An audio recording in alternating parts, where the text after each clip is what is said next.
پاکستان کا امیر ترین شہر ہے۔ سیالکوٹ پاکستان کا امیر ترین شہر ہے اور دوسرے شہروں سے اس کی آمدنی بھی زیادہ ہے، کیونکہ یہاں سے ایکسپورٹ بہت زیادہ ہوتی ہیں۔ یہاں پر کافی زیادہ فیکٹریز ہیں، یعنی صنعت یہاں پر موجود ہے، ٹیکنالوجی بھی یہاں پر موجود ہے۔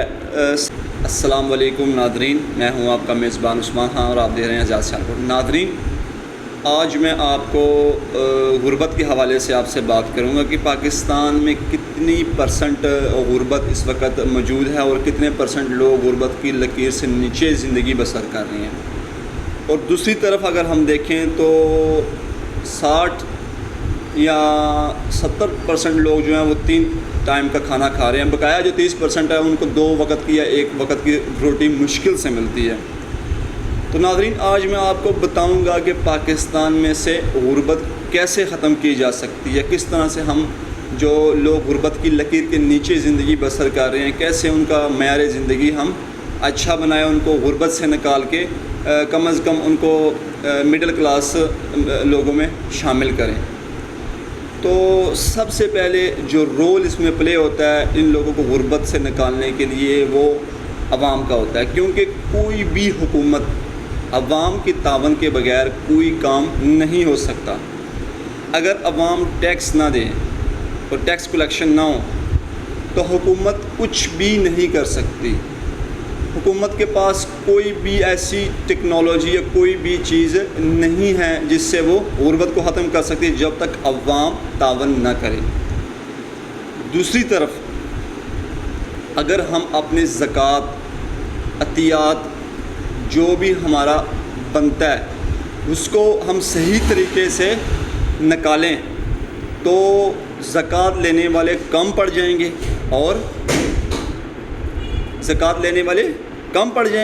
اور زکوٰۃ زیادہ ہوگا اگر ہم صحیح معنوں میں اپنا زکوٰۃ نکالیں۔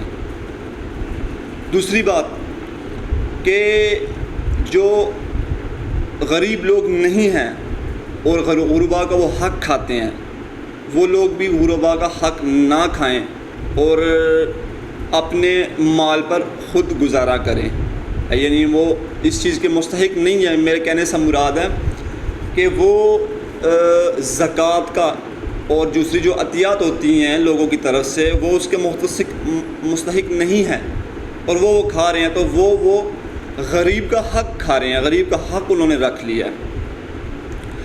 اب جو دوسرا رول ہے اس میں جو پلے ہوتا ہے کہ حکومت کس طرح سے غربت سے ان لوگوں کو نکالیں، تو حکومت نے ان لوگوں کو غربت سے اس طرح نکالنا ہے کہ انہوں نے اس طرح سے پالیسیز جو ہیں وہ بنانی ہے جس طرح سے چائنا نے 30 کروڑ لوگوں کو غربت کی لکیر سے نکالا اور ان کو مڈل کلاس میں لے گئے۔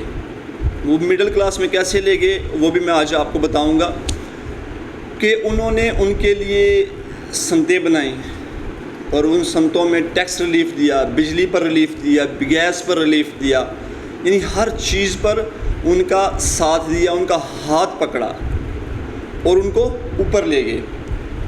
تو جب غریب اوپر جاتا ہے اور ملک ترقی کی طرف جاتا ہے تو کیا ہوتا ہے کہ آپ کے ٹیکس جو ریٹرنز ہوتے ہیں اس میں اضافہ ہوتا ہے، آپ کا جو ریونیو ہوتا ہے ملک کا اس میں اضافہ ہو جاتا ہے، لوگوں کا معیار زندگی جو ہے وہ بہتر ہونا شروع ہو جاتا ہے اور جو غریب طبقہ ہے وہ غریبی سے نکل جاتا ہے۔ اس طرح سے چائنا نے یہ نکالا۔ اور ہمارے پاکستان ملک میں تو جو کرپشن ہے وہ اتنی زیادہ ہے کہ جو حکومتی نمائندے بھی ہیں وہ غریبوں کا حق رکھتے ہیں، یعنی کہ آپ ایک منصوبہ لگا لیں کہ یہ منصوبے سٹارٹ کرتے ہیں، اب وہ منصوبہ اتنے پیسوں کا نہیں ہوتا، یعنی اربوں 203 ارب 205 ارب 220 ارب وہ منصوبہ اتنے پیسوں کا نہیں ہوتا۔ اس میں آپ کہہ لیں کہ اگر وہ منصوبہ 500 ارب میں تیار ہوتا ہے تو اس میں کم از کم 200-300 ارب روپے کی گبن ہوتی ہے۔ 200-300 ارب حکومتی وزیروں کی جیبوں میں جاتا، اگر وہی پیسہ ان غریب و غربا پر لگ جائے تو ان کا معیار زندگی بہتر ہو سکتا ہے۔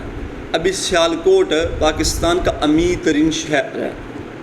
سیالکوٹ پاکستان کا امیر ترین شہر ہے اور دوسرے شہروں سے اس کی آمدنی بھی زیادہ ہے کیونکہ یہاں سے ایکسپورٹ بہت زیادہ ہوتی ہیں. یہاں پر کافی زیادہ فیکٹریز ہیں, یعنی صنعت یہاں پر موجود ہے, ٹیکنالوجی بھی یہاں پر موجود ہے, سرجیکل کا کام ہے, فٹ بال کا کام ہے, ہاکی وغیرہ کا کام ہے, بیٹ بنتے ہیں یہاں پر, سپورٹس ویئر کی ہر چیز یہاں پر بنتی ہے.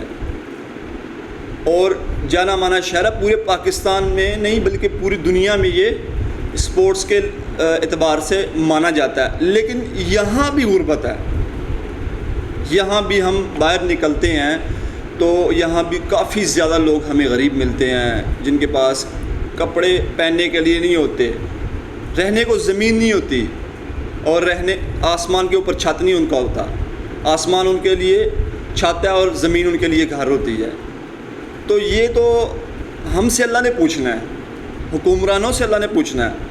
حضرت عمر صلی اللہ علیہ وسلم جب اپنے دورہ خلافت میں وہ رات کو نکلتے تھے تو کسی نے ان سے پوچھا کہ آپ کیوں اس طرح نکلتے ہیں؟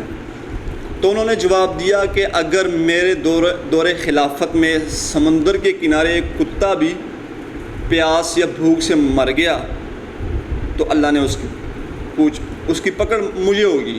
اللہ نے مجھے پکڑنا ہے, اللہ نے مجھ سے پوچھنا ہے کہ وہ کتا وہاں پر بھوکا کیوں مرا تمہاری دور خلافت میں. تو یہاں تو انسان مر رہے ہیں, خودکشیاں کر رہے ہیں, لوگ پریشان ہیں, کوئی بہت سارے زیادہ مسائل ہیں.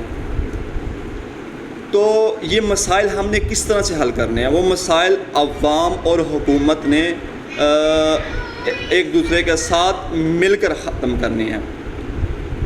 اس طرح سے میں اپنی ویڈیو کا اختتام کروں گا کہ خدا کے لیے اگر آپ کو نہیں پتہ کہ کون سے غریب لوگ ہیں, ہمیں آپ جو بھی آپ کی زکوٰۃ عطیات ہے وہ ہمیں آپ دے سکتے ہیں. ہم آپ کے کیمرے کے ذریعے اس کو شوٹ بھی کریں گے جہاں پر ہم دیں گے ان کو. اور دوسری بات کہ جو اصل حقدار ہیں ہم آپ کی وہ چیز ان تک پہنچائیں گے. اجازت دیجیے. اللہ نگہبان.